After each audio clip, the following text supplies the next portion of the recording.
program saya sebagai Panglima juga, Panglima Kesultanan, itu diminta oleh para sultan-sultan yang ada di Indonesia ini untuk menegur pemuda-pemuda pengusaha yang pakai nama sultan. Firdaus Oiwobo ancam laporkan Raffi Ahmad dan Andre Taulany karena nama sultan. Raffi Ahmad dan Andre Taulany terancam dilaporkan Firdaus Oiwobo, seorang pengacara. Firdaus Oiwobo berencana laporkan Raffi Ahmad dan Andre Taulany karena nama sultan kerap menempel di sosok keduanya, dilansir dari akun Instagram pembasmi kehaluan Real pada Kamis 8 September 2022. Firdaus Oiwobo klaim para keturunan sultan meminta untuk menegur Raffi Ahmad dan Andre Taulany yang menyandang gelar sultan. Diketahui jika saking kayanya, Raffi Ahmad kerap disapa Sultan Andara, sementara Andre Taulany disebut Sultan Bintaro.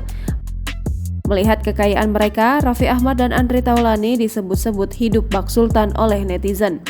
Tak tanggung, dirinya juga mengatakan akan melanjutkan masalah tersebut ke proses hukum apabila tak mendapat tanggapan baik dari Raffi Ahmad ataupun Andre Taulany.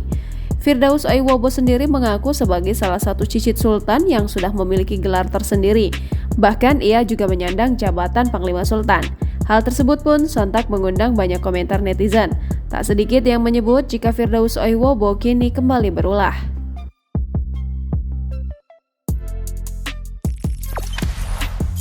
Jangan lupa subscribe, share, komen, dan like ya!